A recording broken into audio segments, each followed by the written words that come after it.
Hello, my name is Craig Mertens. I am the general manager of GraphicsFlow. We are the sponsors of Decorator Academy. Welcome to our class today. Today's class, we're going to be teaching on one of my very favorite subjects, which is fundraising. And the first thing I want to do is I want to talk about why do fundraising? If you think about it like this, if you're assisting your customers in developing funds so that they can utilize to spend on things for their group, school, or organization, you're becoming an extremely valuable asset to them. And that is tying them to you and creating a very strong bond. One of the things that's great about fundraising is fundraising programs are either continuous or periodic, meaning that that group is constantly raising funds. They're always going to need a resource for fundraising. And what you want to do is position yourself as that expert. You are their fundraising expert. You are the person that's guiding them through the process. And at the end of the day, ultimately, what we want them to be receiving is what we call mailbox money. And if you don't know what mailbox money is, I'm going to explain to you what mailbox money is. Mailbox money is the money you get when you walk to the mailbox, open the door, pull out the envelope, and there's a check inside, and you did nothing to do that. You just got a check in the mail. So it comes down to, in today's current business environment, it really comes down to, in my opinion, making it easy for your customers to purchase. And if you can make it easy for your customers to do a fundraising program, not only are you going to be the hero, but you're also going to be able to cash in. And we have clients, their entire business is built around fundraising. They will describe themselves as fundraising experts. So what is the framework that we're going to get into on fundraising? We're going to get into a framework that's built around print on demand, and it's also built around wearables and promotional items, primarily personalized items. But before we do that, I want to talk about the kind of some of the traditional ways that people go about fundraising. And if you've ever been involved in youth sports or schools or things like us with scouting, you have been involved in fundraising at some level. And chances are the fundraising programs that you were involved in might have involved magazine subscriptions, cookie dough, gift paper, candy bars, all of these wonderful things that you have purchased over the years for your family members and friends because of a sense of obligation. And probably popcorn, probably not things that you purchased because you really wanted to own those things. You just wanted to support that person or that group or that child. And, Girl Scout cookies, great example. Do I like Girl Scout cookies? Yeah, they're okay. They're not my favorite, but I have eaten many a box of Girl Scout cookies over the years because my girls were in Girl Scouts and brownies, and maybe we always had our annual allotment of self-purchasing just so my daughters would feel great about themselves. And that brings up another point.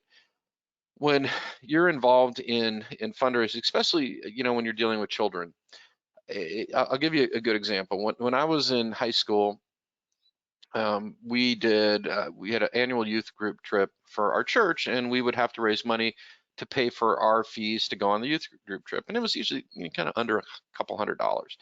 And some kids, their parents would just write the check, and other kids, they just didn't have the financial means to do that. And my parents were of the thinking that you write your own check. And so what we would do is we do a fundraising program every year, and it would vary. But I remember the one year we did a basketball tournament, and in that basketball tournament it was a 24-hour basketball marathon, and you would run, you would basically get, you know, pay me 10 cents a point, and you'd go to all the poor folks at church and your friends, and you would say, hey, I'm going to sponsor me for the marathon basketball tournament, 10 cents a point. I am really super good, and I am an all-state amazing basketball player. So as a result of that, you probably should just give me a flat fee of like $20 because it could get very expensive for you. And that's how I did it, because I'm a terrible basketball player. My dad was all-state. He played basketball in college. He has a scoring record for the state of Wisconsin. I did not inherit those skills whatsoever. And so I just went to all these people and said, give me 20 bucks. And I didn't raise $200. I raised like $400. And so I was able to use like that as a scholarship for another kid. Okay, I have some gifts that are, even back then when I was 15 years old, I had some pretty good gifts for salesmanship, and I'm outgoing, and so it wasn't really fair that I was able to cash in at this level, where you might have had a kid that was like a really good basketball player and just wasn't outgoing and didn't end up generating any fundraising. So it's not a level playing field. And from my perspective, being a coach in my life and youth group sponsor and all these other things that I've been involved in with fundraising, and it looks like our friendly neighborhood mockingbird has joined us today, which is wonderful because it makes really wonderful noises. It's just not fair. It's not good for a kid's self-esteem. That the kids that are really outgoing and aggressive, if you've ever been involved in Girl Scout cookies, you know that there's psycho Girl Scout cookie moms that just scour the neighborhoods and have the prime locations at the grocery stores. This is not fair. So by going to a group or an organization or school or team with a framework that doesn't involve or require the skill set of the young people involved to be successful, that's a big boon. No parent wants to have their kids out there sitting in front of, especially now in the middle of a pandemic, sitting in front of Safeway selling magazines, subscriptions, gift wrap, all that kind of stuff. So we want to make it really super easy. So the first thing that we want to do is we want to abandon this thought of that the kids are doing the work. We don't want the kids involved.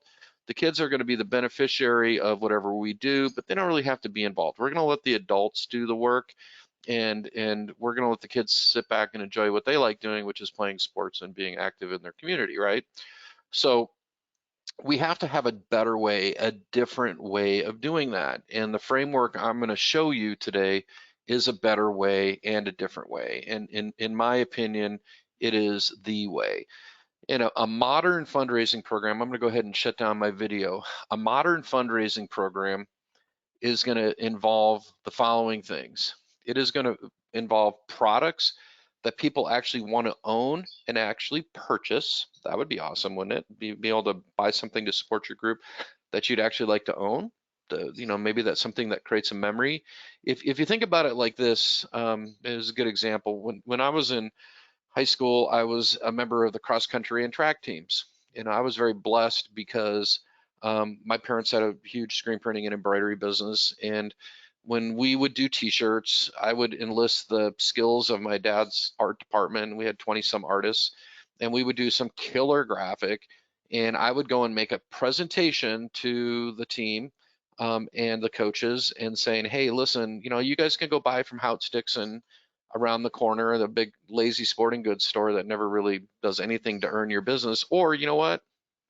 You can buy from me, and I'm going to do these cool graphics. And you know what? If you want to do these cool graphics like I just did here, you have to buy them from me. And guess who would get the order? I would always get the order. I was doing this when I was 15, 16, 17 years old. I'd always get the order and not because they wanted to do business with me and our family business, because our graphics were kick butt. And you know what? I still own all those shirts. I still own them.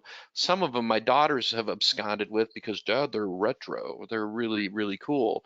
But why is that? Why do I still own these? It created a memory, and there's an emotional attachment to that group, that period of time, that camaraderie of teammates, all of that stuff. And so if we do a modern framework for a fundraising program, what we're doing is we're creating memories, we're creating products that have an emotional attachment, and those emotions are driving the success of the program.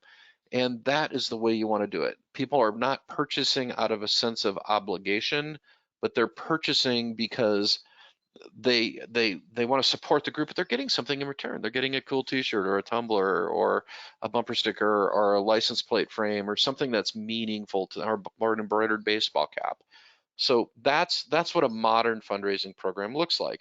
Also, you have to take into consideration, especially when you're talking about, anytime we're going to be selling, products that have, designs on them, we need to create designs that are impactful and that, honestly are going to emulate retail fashion trends. This old school, this is just one of those, a store that I landed on, an Inksoft store, and this is an old school PE uniform retro looking design. It's actually pretty cool. Here's a patch design. These are not bad designs. There's a mask.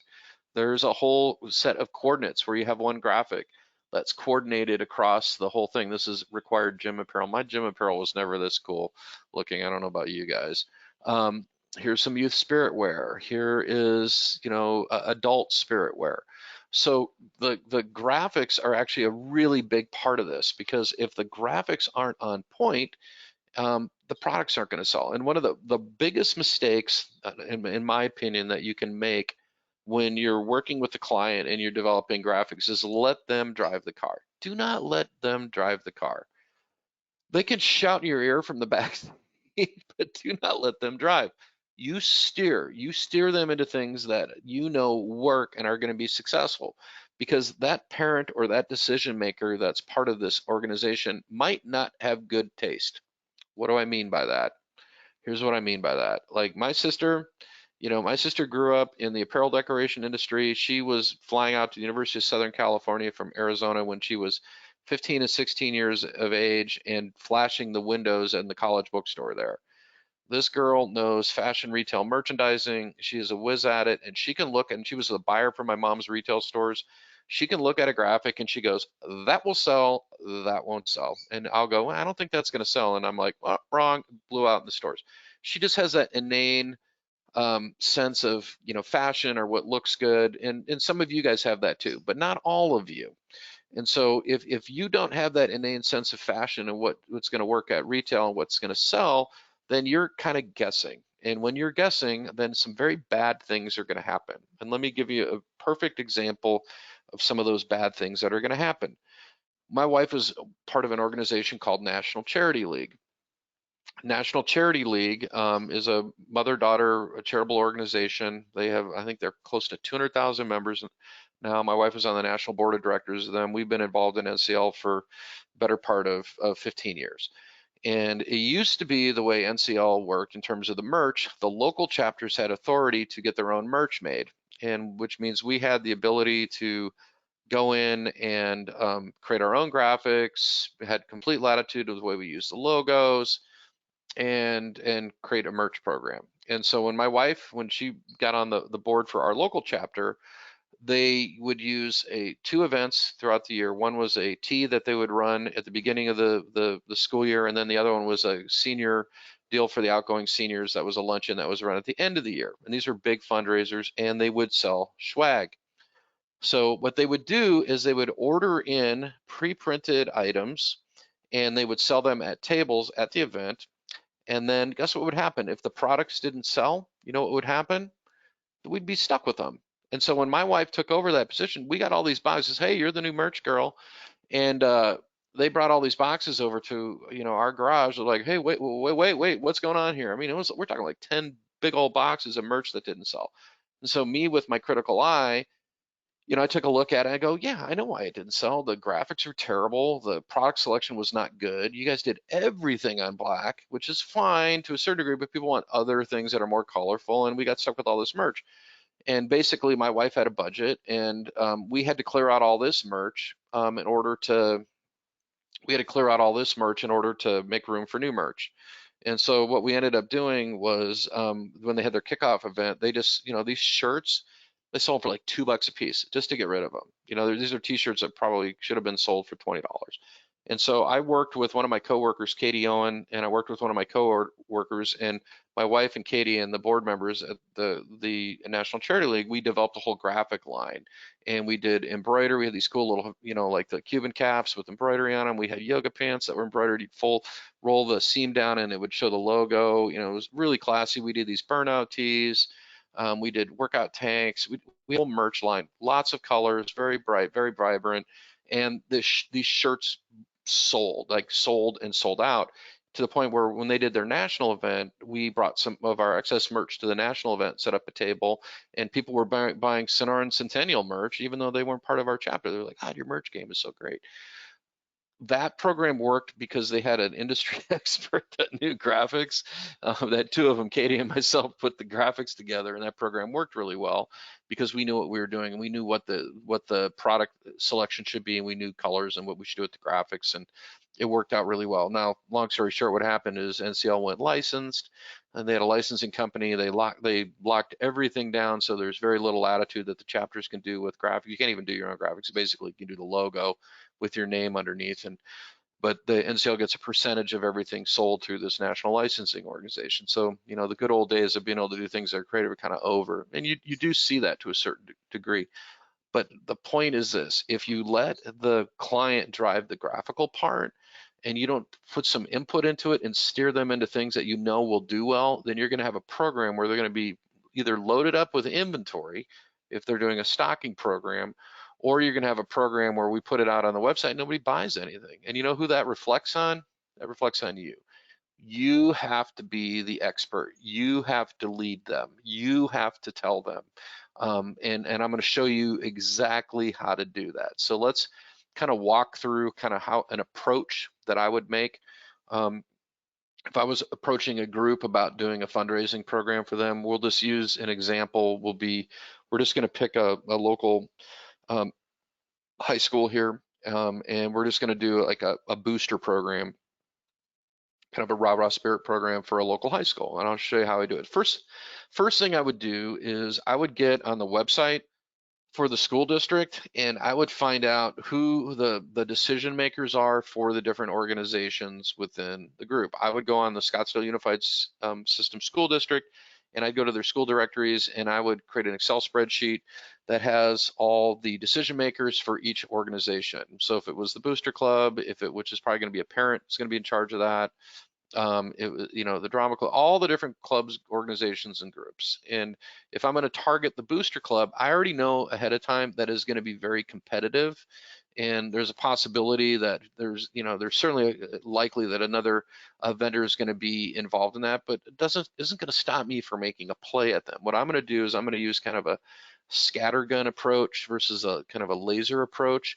I'm gonna throw a whole bunch of opportunities out into the marketplace, and I'm gonna see if I can get some nibbles. And so first thing I got to do is I got to get a list of the people that I need to reach out to, and I'll do that for all the local schools in my area. So school district's website, create an Excel spreadsheet, Chaparral High School, here's the booster mom, here's the booster dad, here's the person that's in charge of band swag, here's the coach, all the parent sponsors, all the faculty sponsors. That's all going to be on the website. I'm going to peruse that. And if I can't get it from the website, I'm going to call down to the school, and they'll have a list, they'll have a directory listing, and I'm going to talk to the school secretary, and I'm going to say, hey, do you mind sending me over the list of all the sponsorship people? They're going to have all of that. Okay.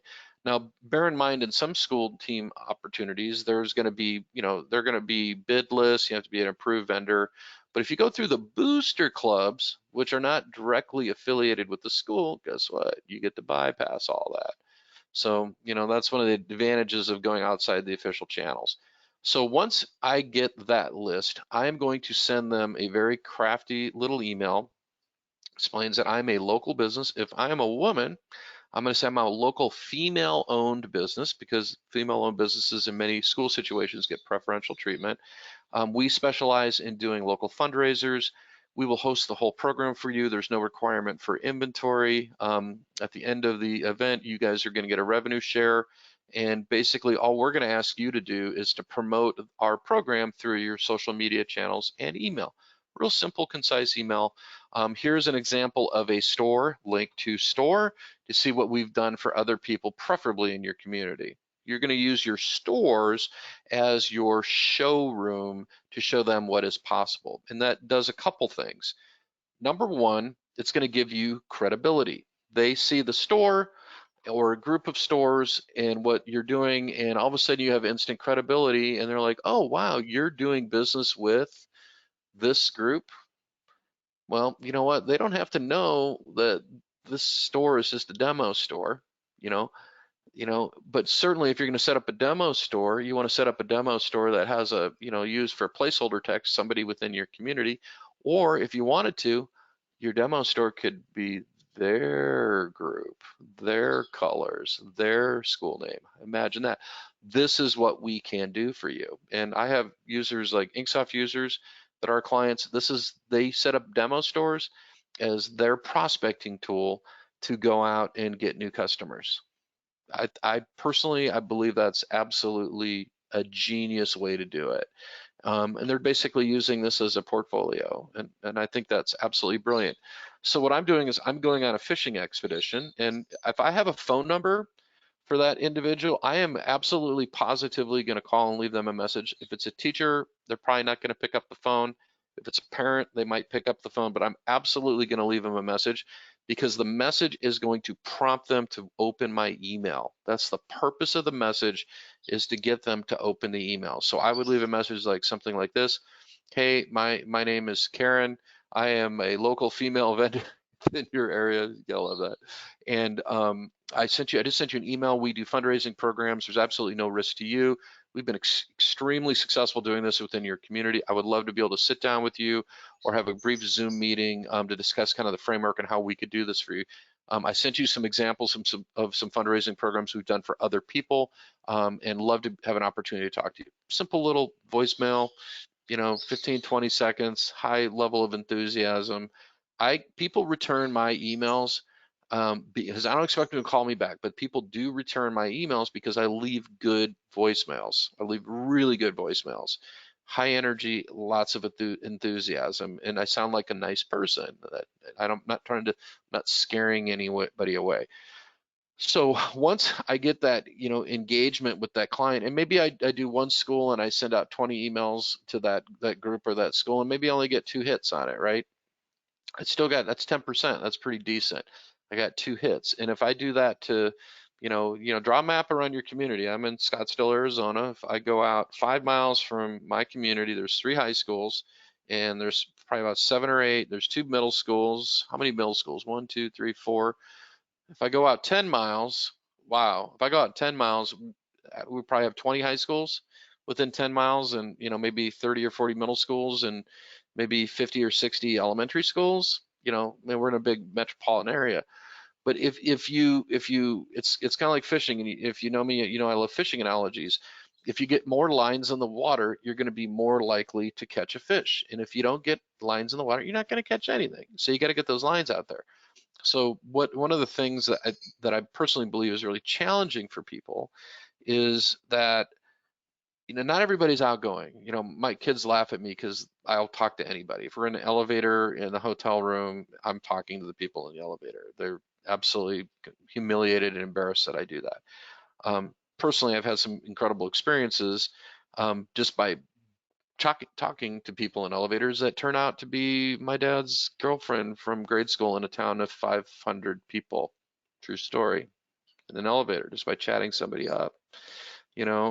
So I'm very outgoing, but not everybody's like that. And by utilizing, playing to your strengths, like for instance, utilizing email, and utilize, even if you're not going to get on the phone, utilizing email, it's more comfortable for certain people using technology. And I'm a big advocate of using technology. I'm a huge advocate of using web meeting platforms such as Zoom or GoToMeeting, or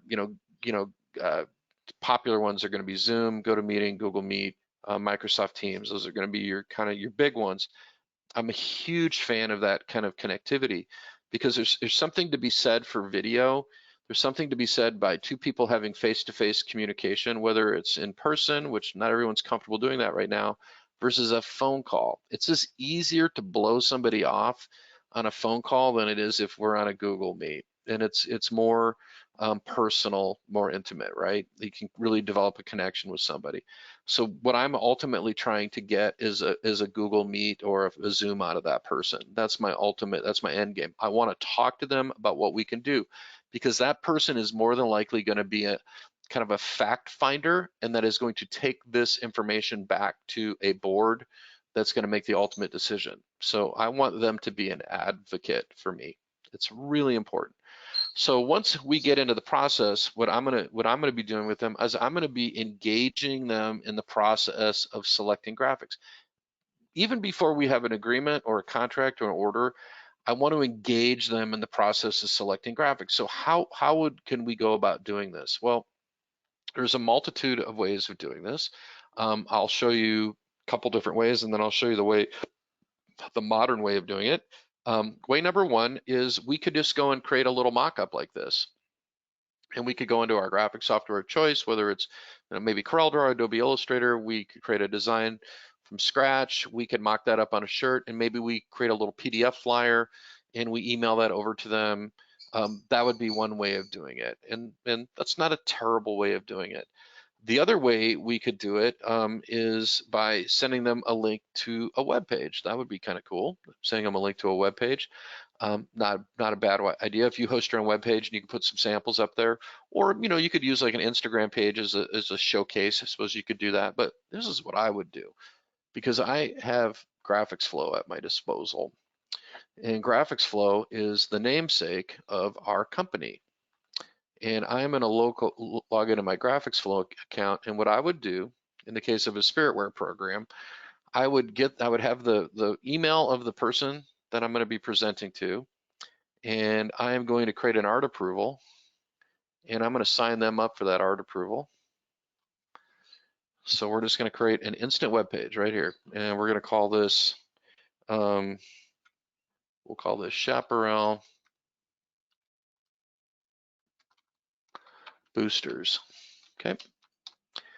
And I'm going to put a note here. Here are some designs to choose from. Please comment on any design you would like me to mock up. Okay, boom. Right, I would add the customer to this particular art approval, and if I know the person's email, which is going to be very important, and this is the body of the email, and this is going to go to Karen, right? Sorry, Karen. Karen, here are the concepts we spoke about, right? This is the body of the email. So Karen just got an email. Now here's the thing, there's no art in here. This link right here is a generic link that I'm just going to post this into the chat. So those of you at the live end, you can actually follow right along with me because you'll be able to see this art approval. You can't comment though, you can just see it. Karen can comment, or I could demote Karen to an approver. So if I had another individual that was maybe I wanted to have comment, I could add them as a commenter, but Karen would be the approver. Okay, so we want to add some artwork to this. So what I'm going to do is I'm just going to click on stock art, and couple things I can do is, number one, I could just go down to a category. So I could go down here to like a school category, and we could go down here and just like pick out Spiritware. So we could pick out a category for Spirit, right? So we could go and pick out a Spirit category and look at a bunch of Spirit designs and add those. So that wouldn't be a bad idea. So like this one, like that one, this is good. Actually, like love that. This is old school retro. That's got me all over it. So where are these graphics coming from? So these graphics are coming from GraphicsFlow. This is the industry's largest depository of interactive design templates, clip art, and fonts for apparel decoration. And so I'm just picking out these designs, and we are going to present these designs to the client. If you guys go and update your browser real quick on that link I chatted over, guess what? You'll be able to see all of these because you guys will have the generic link. Now, but it's not at a resolution that's a print resolution, so you can't really do anything, and it doesn't really help you out a whole lot because they're not localized to you. But this is the way that we are going to get the ideas in front of the customer, and that we're creating connectivity between us and the customer. It's live, it's interactive, it creates a sense of obligation because now all of a sudden we're going back and forth and we're talking about graphics, and they know there's an implied contract that if they like what they see, they got to buy it from me. And one thing I might do, if I have some favorites in here, one thing I might do is maybe push that favorite to the top, and I might even go on here if I know their school colors. If I can make a comment in here. We can mock this up. Can easily convert this to your school colors and add the school initials. Boom. If I know one is popular, this look has been very popular. This look has been very popular with other schools. I'm putting comments in here. Patch look is very hot right now.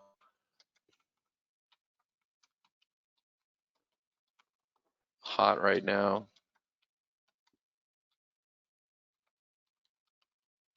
And we can also adapt this to embroidery. Boom, okay? These little steps, just by adding these notes, make all the difference. This is personal. What we're doing is we're engaging them in the creative process. That's what we're doing. We're trying to get them to bite. And so maybe the customer comes in here and they look at this design and maybe they make a comment and they go in here and they comment on it and they said, I like this one and I like this one, but could we use our mascot? Yeah, well, yeah, I guess we could. So they just sent me that comment. I got an email with the comment. I'm going to reply and say, sure thing. Let me put it together. So they're getting messaged in the app. So in the app, the comment's showing up. And then also there's an email conversation going on too, because it's copying the comments as an email. And I can see even on my art approval, I can see there's a comment on it. So if this is kind of chilling out, sitting kind of dormant, I can see that there's 2 comments on there. Like, oh, there's 2 comments on Chaparral Booster. Okay, let's see what's going on. Open it up and read my comments. So it's a really neat way of interacting. And I can put any kind of internal notes. This is new. If you guys are GraphicsFlow users, this all changed on Monday when we live with the art portal. This is all new. Now I can put internal notes in here too and do all kinds of fun stuff in here. So we're engaging the client in this creative process, because here's the thing: if we engage them, you know what? They have to buy from us. We are becoming a resource to them. Here's the thing: schools, teams, organizations, parents, faculty members, all these people, raising funds for their group and organization is a giant pain for them. Nobody likes doing this, right? Nobody likes doing this. It is certainly not a fun thing to do. And quite honestly, um, I don't like doing it either. When I was a coach and I was involved in high school youth groups and things like that, you know what? I didn't enjoy it either. It was just, unfortunately, it was just something you had to do because you had to have money for going on trips and you had to have money to buy snacks and all these kind of things. So this concept of engaging the client in this creative process, this is magical. And I'm gonna get tough on you guys for a little bit, but I got your attention now, but I'm gonna get tough on you for a little bit. The days of just passive sitting on your rear end and waiting for orders to come in, those days are over. The pandemic changed consumer buying habits. People's buying habits are more in tune to technology and they're more in tune to e-commerce. So when I talk to my clients that are brick and mortar, and we have lots of clients that are brick and mortar, they universally tell me the same thing. They can't be as reliant as foot traffic. Just not as many people are coming into their places of business. And it's not necessarily because of the pandemic and distancing and that stuff. It's like, hey, they just found it easier to shop online. And, I don't have to get off my butt and go to the grocery store and sit in the grocery store for an hour doing my groceries. And we have a standing order at Fry's, and I can just log into their app and I can see we ordered last week and reorder this and then add a couple of new things. And if I need to go to the store because there's something special I want to peruse, maybe pick out a special pumpkin, I'll do that. But our consumer habits have changed dramatically in our family, and I think you'll see that for many of you as well as your customers. So making it easy for them to purchase has become more important than ever. And part of that process is getting over the hump on the graphics. No order, no fundraising program moves forward till we get the graphics. And if you notice what I'm doing, I'm using the graphics to get my hook into them. I'm not going back and putting together the fundraising deal first and then, hey, let's go pick out the graphics. I'm doing it completely opposite. I'm saying, hey, let me show you what we can do graphically, and let's pick out some graphics. And once we do that, let's go ahead and work on your fundraising program. So this is how I'm getting my hooks into them. And how do I know this works? Here's how I know this works, because when I was a manufacturer's rep, I built my entire business on this concept. And I took a territory that was very small and turned it into a very large territory, doing exactly what I'm teaching you guys here to do. It absolutely positively works. The difference is you guys have technology now. And because you have technology now, it's just a lot easier for you. So let's do this. Let's take this design and let's listen to the client and let's mock it up real quick. So how would you get to this design? How would you mock it up? What you would do is you would download that file into one of two graphics platforms. You would either download it into Adobe Illustrator or you would download it into CorelDRAW, either one, whatever your preference is. I'm going to use, for the purposes of this class, I'm going to use CorelDRAW, and I'm going to cheat a little bit because when I download this file into CorelDRAW, what's going to happen, it's going to open up and I'm going to be able to do editing using a program called Smart Designer, which is an add-on software for Corel. And many of the folks that are on this webcast have it, but for some of you, this will be your first exposure to that particular technology. And so we just downloaded the file. The file is going to open in CorelDRAW, and then once the file opens in CorelDRAW, then we're going to initiate the process of editing. And we'll zoom in on this a little bit. You know, this weathered effect, I might use that effect, but you know, in the purposes of this, I don't really feel like I need it. So we're gonna get rid of that. I'm just gonna delete it. And then the way I'm gonna edit this file, there's a little button over here. It says edit text. This is Smart Designer. This is our tech right here.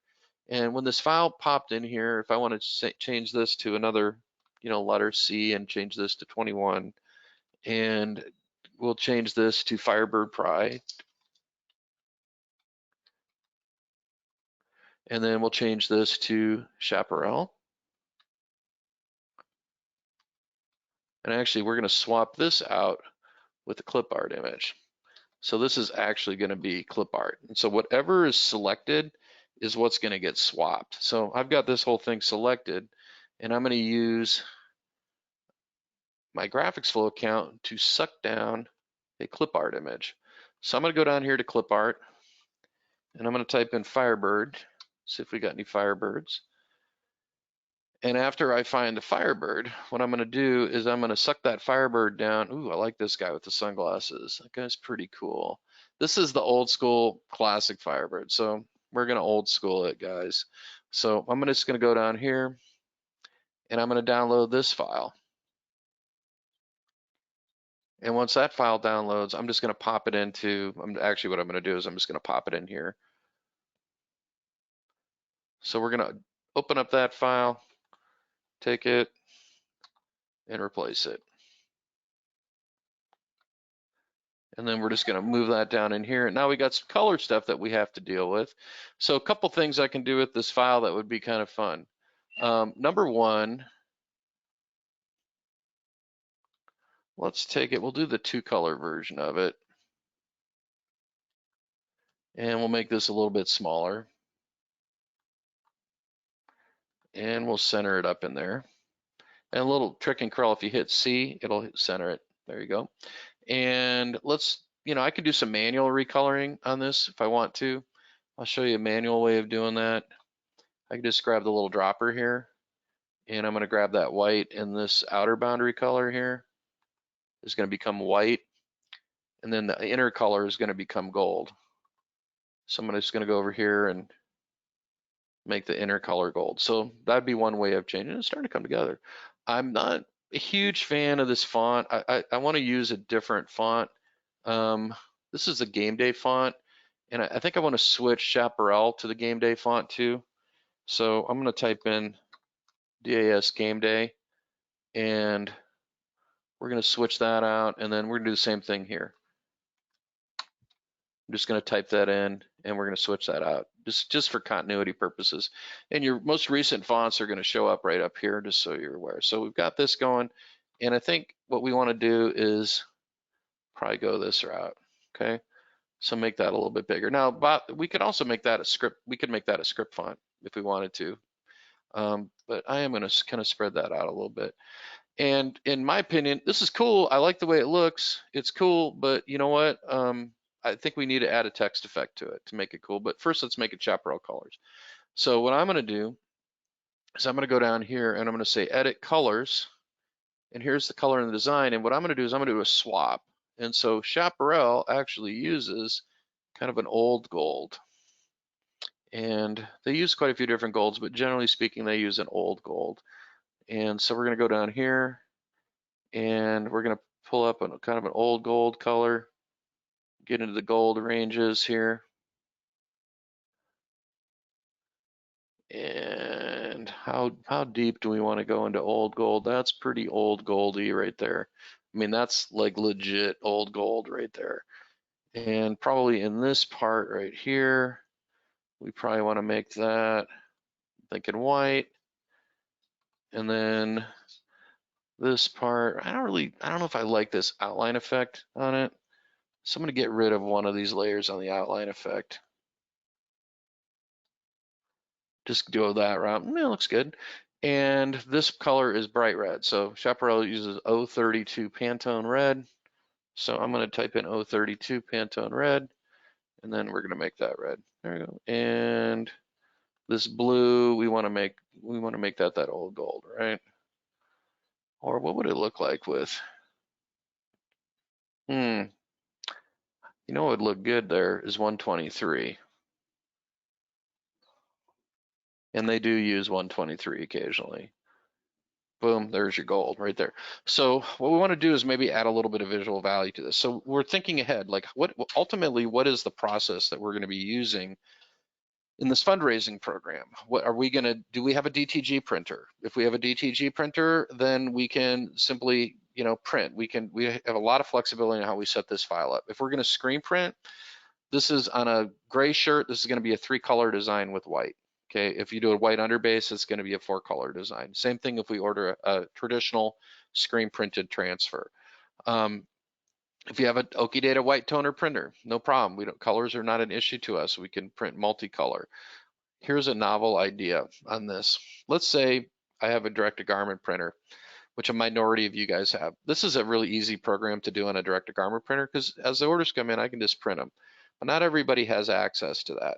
And so one way that we could accomplish the same goal is we could do a pre-booking program where we could keep the store open for like say 2 or 3 weeks. We can collect all the orders, and at the end of that time, we collate all the orders together.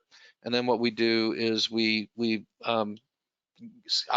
contract out and get the screen printing done on the shirts. Order all the shirts in and contract out. That's one way of doing it. Another way of doing it would be to get transfers made. That would be a really smart way to do this.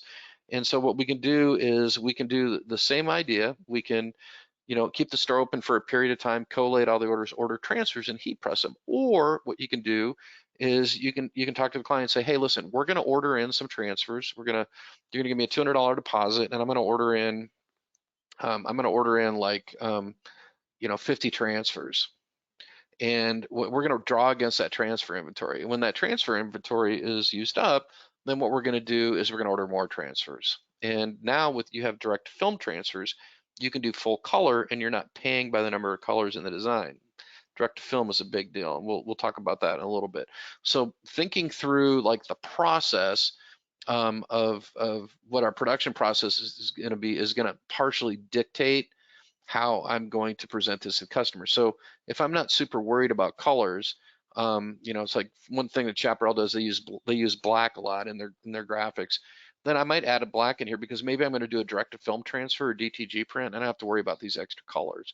So what I'm going to do is we're just going to add a little bit of visual value to this graphic, and I'm going to go over here and I'm going to do variations. So this is going to be the original.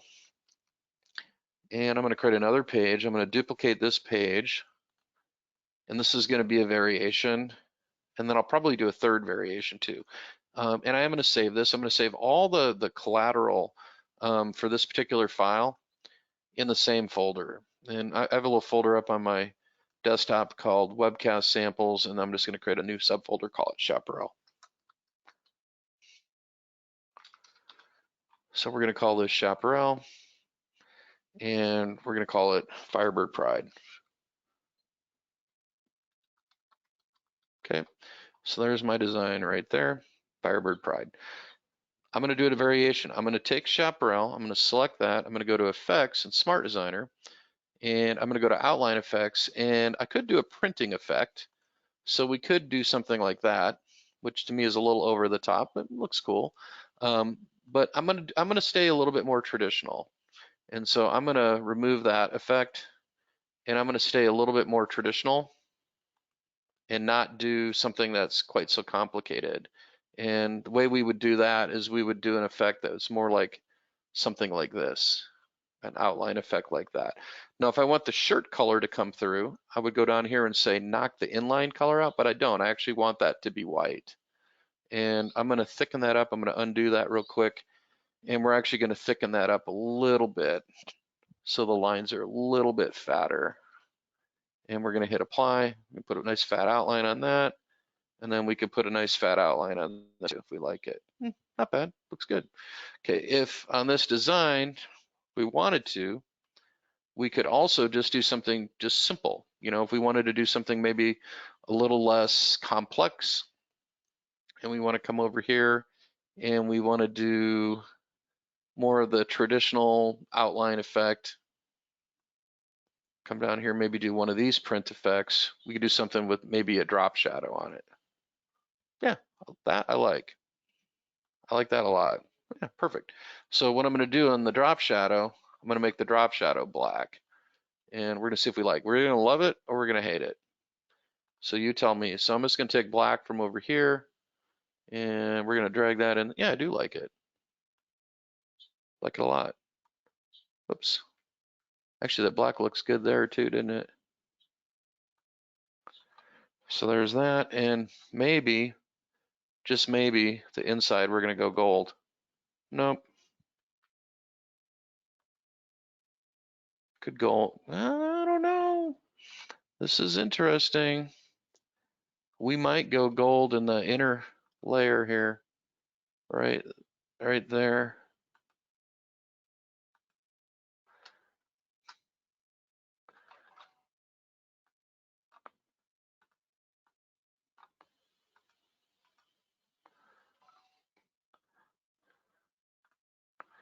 See if we like it. Yeah, it looks pretty good actually.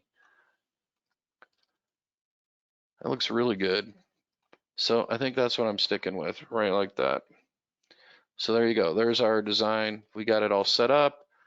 Nothing really extra special I'm going to add to this. I might make this outline on the graphic gold, maybe.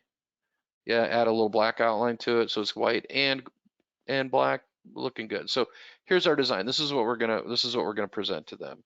And so we're gonna save that design and we're gonna do it 2 versions. So we're gonna save it just like that.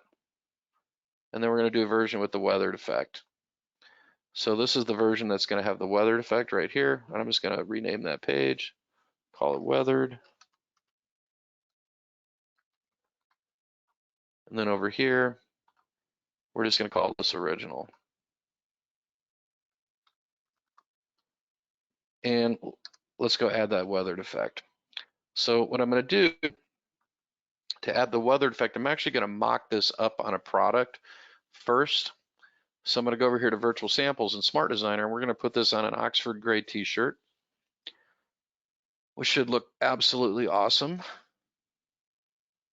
And let's go and add an Oxford gray t-shirt. And I've added these product blanks from Sanmar by drag and drop into, yeah, looking good. And let's go add that weathered effect. I'm going to move that up just a little bit. And I'm going to click on this little button right here. That's going to open up the weathered overlay function. And I'm going to sample the shirt color. So I'm sampling the shirt color. And then what I'm going to do is make this overlay in the color of the shirt. And I'm going to do a jersey overlay. So it looks like jersey mesh. Boom. There we go. That looks really good in my opinion. All right, cool. So we got our little files. Let's save all this out. And let's go and save this. Remember, we were saving everything to that Chaparral folder. And let's save Oxford T. And we'll save that. And then we had this right here. We've already saved that. And what I'm going to do on this is I'm going to export this out as a PNG file too. And that's going to be for web. So PNG is a wonderful, wonderful format for doing web graphics. And so we're going to switch that out to PNG and save it with the transparent background. So this is what the customer is going to see. I can go in and lower the resolution on this. I'm going to keep this at 300 dpi. but I could certainly lower the resolution on it if I wanted to as well. We're going to watermark it, so I'm not at all remotely concerned about the customer stealing this. And we'll do the same thing with the t-shirt. There we go. So what are we going to do with all this stuff? Here's what we're going to do. That's how we're going to get it in front of the customer. We're going to go back to our GraphicsFlow account, and we are going to create a folder, and we're going to call that folder Chaparral.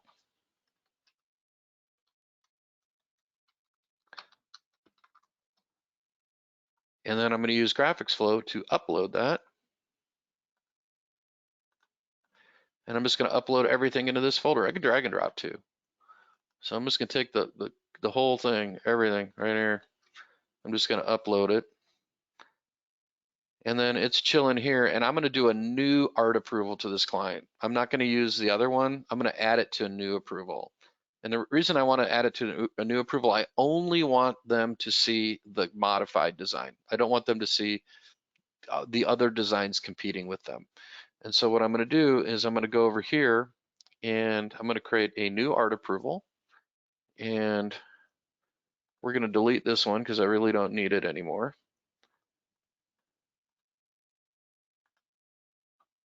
And then we're going to create a new one.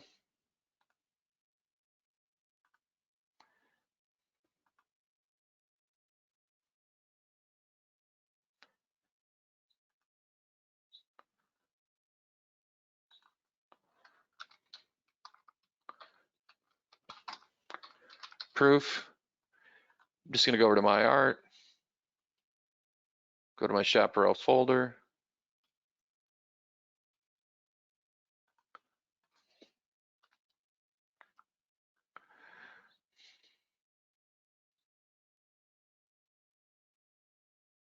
Just do a search if I want.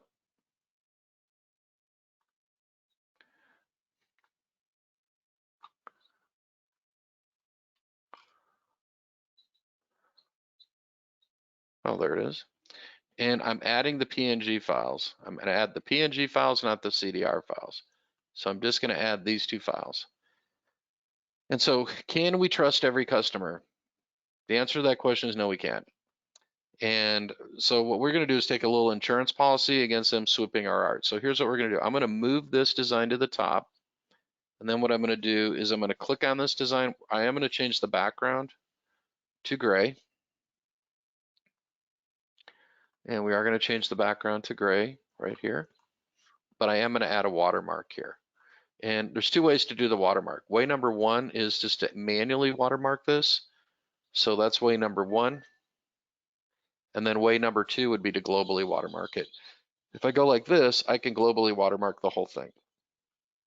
If I click on the individual artwork, then I can go in and maybe just add the watermark on just the top graphic and this one. And then I'm just going to subscribe the customer to this. So we're going to share it. We're going to subscribe the customer to this.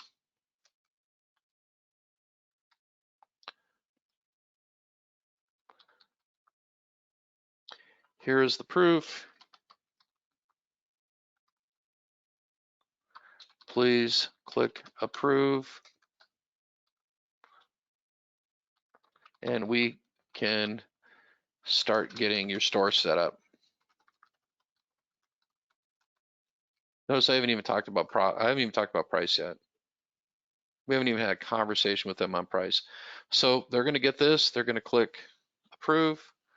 When they hit the final approval, they're going to have to click on this. It says, ooh, all designs represented in this art approval are the intellectual property of Craig's Creations. Not permitted to take the artwork we create to other vendors. The unauthorized use of these designs is violation of international copyright law. Well, that's pretty strict. Colors may vary.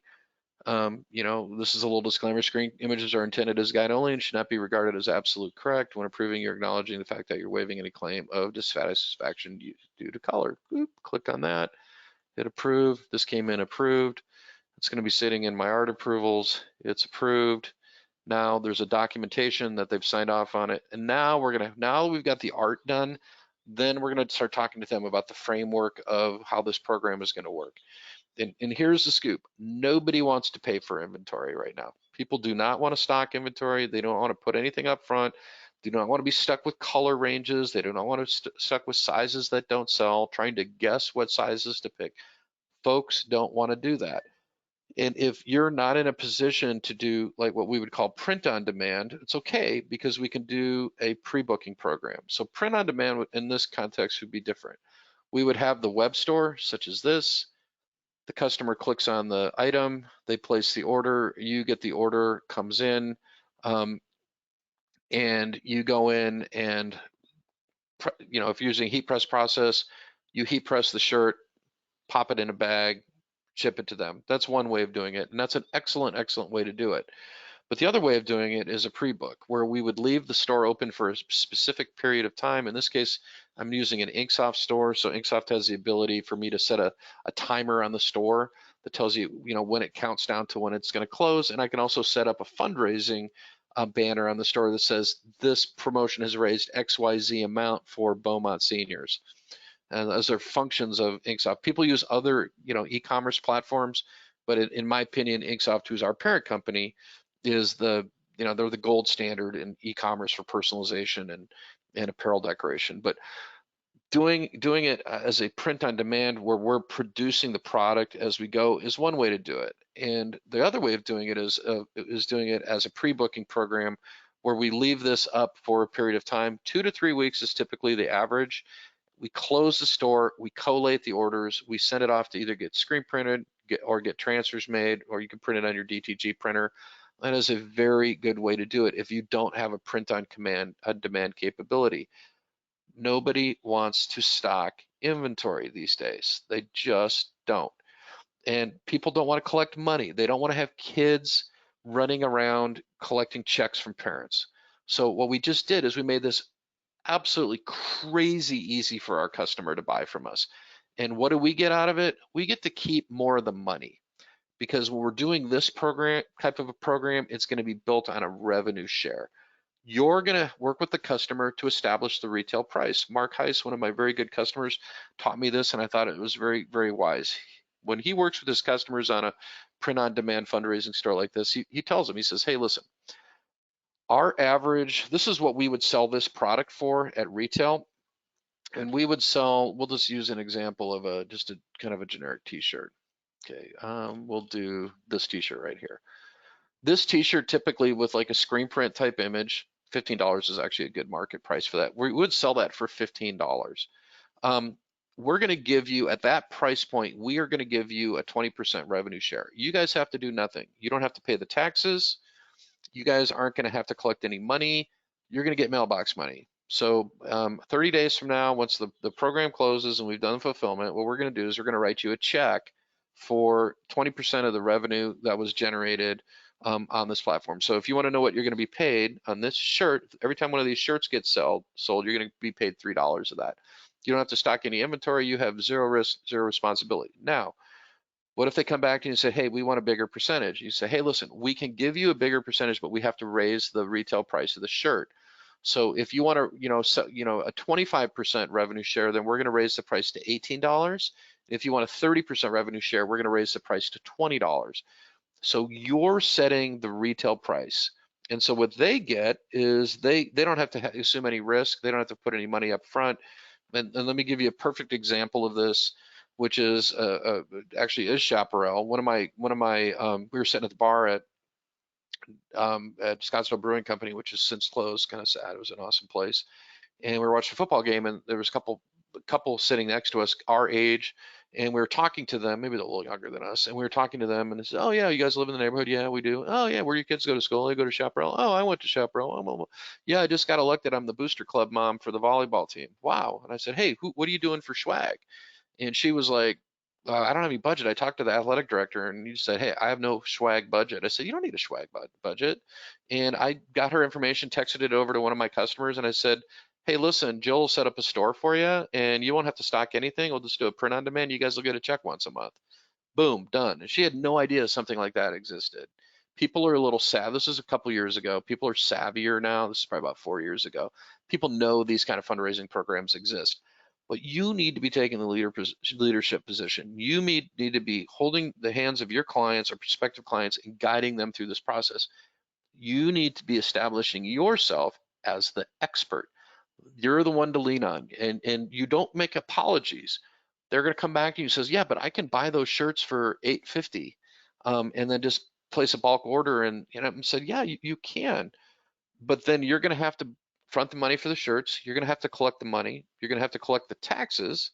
You're going to have to chase down everything from the kids. You're going to be responsible, if the wrong size gets ordered or the wrong, you're going to be assuming all the responsibility. We're going to take care of all that. If there's a shirt that's defective, we're going to refund it. You don't have to be responsible for that. So what we're doing is we're setting up a revenue share where you can focus on just promoting this store, and we're going to do all the work. So the promoting of the store is what makes all this work. And when you do a fundraising program like this, what you absolutely have to do is you have to get a commitment from them that they're going to promote it. How are they going to promote it? They need to be posting a link to the store or the merch on their Facebook page. They need to be posting good photography of the product. You can work with them on that. Their Instagram, even more important than Facebook. They have typically newsletters. They need to be, emailing this in a newsletter. In the case of Chaparral Boosters, they have their own Booster Club website. It needs to be a prominent link on their website. What makes these programs work is the amount of promotion that the fundraising partner does. We can't do that for them. We can give them copy, so we can give them copy for their Instagram posts and the right hashtags, but we can't, send an email out on their behalf. They need to send that from them. They have opted in people on their email system. I can't, I'm not going to go and post for them on Instagram, but I'm going to provide the photography, and I'm also going to provide, maybe the copy on the post. So getting them to promote it and getting more eyeballs on the store is really what's going to drive this. And the best part of this particular framework is this. This framework repeats itself. If it's successful and they get a check, they can't wait to do the next one, right? And the getting them conditioned and trained that you're this incredible resource to them, it does something else that's really powerful. It creates referrals. Mark Kaiser, we were talking about, a big part of his business is in a very specific market niche. And one of the Facebook groups for the market niche that he was in posted some, hey, where do you go about getting merch for this kind of stuff? And people posted in that group, says, hey, you got to go to Mark. He does a great job. He did my store for me, blah, blah, blah. Boom. That just blew up exponentially. Now he's doing stores for all these other people because all this goodwill he did by doing these fundraising programs for people. And you know what? Nobody wants to sell cookie dough anymore. People don't want to sell wrapping paper anymore. People, you know what people want to do is they want to sit around and collect checks.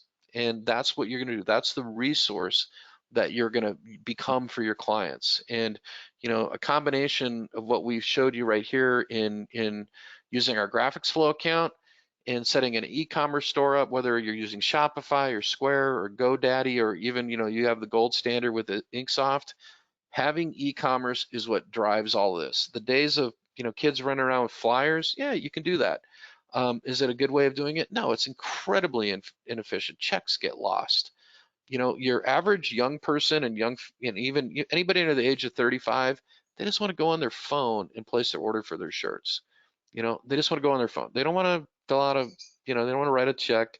They don't, they might Venmo you, but we've made it just mind-bogglingly easy for that group of people to order their swag. And you can also have standing stores. If you have a print-on-demand program, let's say you do sublimation, you put a mug on there, you can print those as you go. You can have a standing store that never changes, and you can mix up the merchandise. You can cycle in new graphics.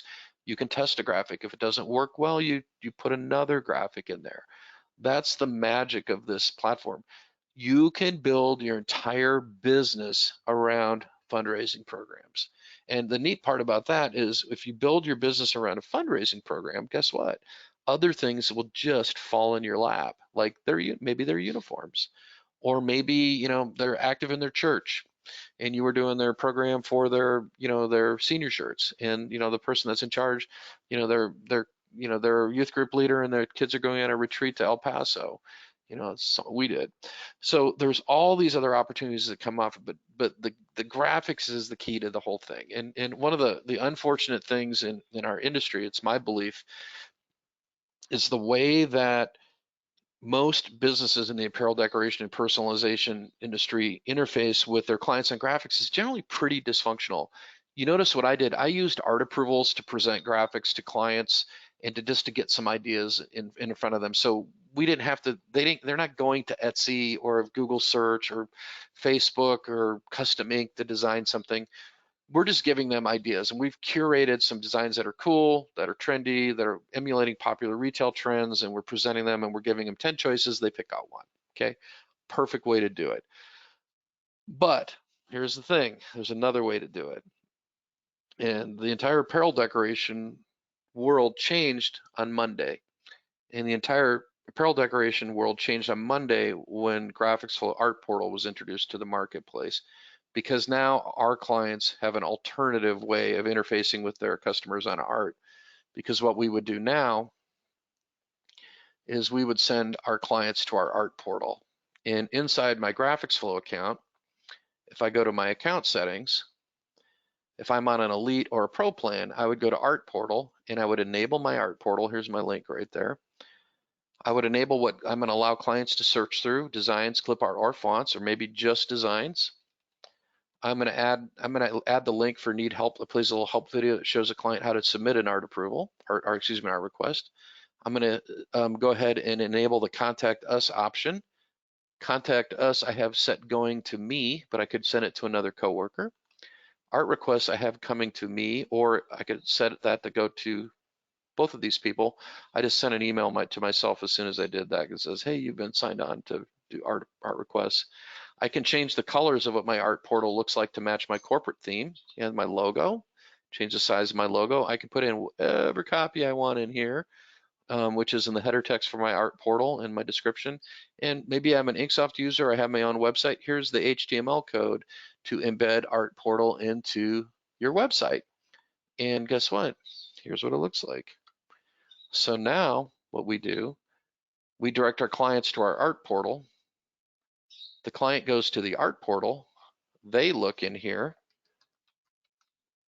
They can find a design.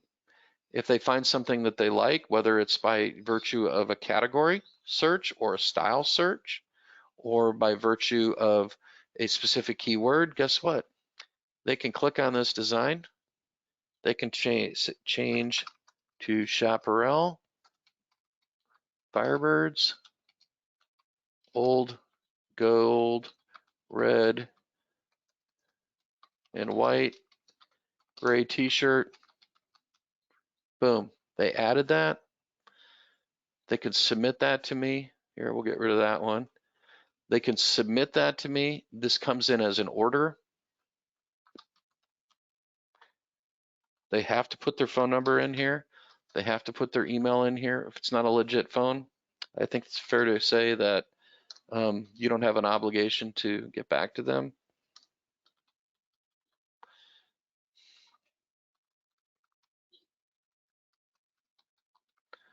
Whatever they need, I need this yesterday, in 2 weeks.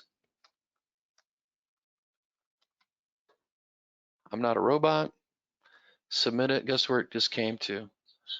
It just came into my GraphicsFlow account as an art request. Guess what? Click on it. It's right here. I can assign it to somebody. I can convert it to an art approval. I can download it and begin the editing process and bounce it back to them as an art approval. But my conversation with the client has started. And so now I get to engage the client in a conversation. This is a lead for me. I can email them right back and say, hey, listen, I got your art request in. I need a little bit more data. What's your due date? What kind of products are you looking for? Do you have a price range? I'd like to meet with you. Here's my Zoom link. You can book me for a meeting. This is a lead generator, and people are going to use this technology of two ways, and this was pointed out to me by a client earlier this week. He says, hey, this is how we're going to use it, and he's been stalking me to get access to this. We're going to use it for our sales team to get ideas in front of their clients, so that people aren't coming to them with stuff they designed on custom ink that they have to forensically recreate, and they don't even own the copyrights to. And they're going to use it as a lead generator on their Inksoft store. And he's stalking me about getting the embed on his Inksoft store, so it's embedded. So the way that his store is going to look, it's going to have this embed code here, is going to allow him to have just this part of his art portal. They're going to design their own page and what they want it to say. And the embed code is just going to allow him to copy this part down here into his page. This is going to be all designed by them. And they're going to design that exactly the way they want versus, you know, using our standard thing. And we can add web links to here in the art portal configuration. We can add different web links here. So yes, this can serve as just your web page if you choose to. So that's it. You guys saw it here first. I think this is the first time I've done art portal live on a webcast, so you got to see it in here first. So I'm going to go ahead and stop the recorded portion of the webcast, and then we will open it up for questions.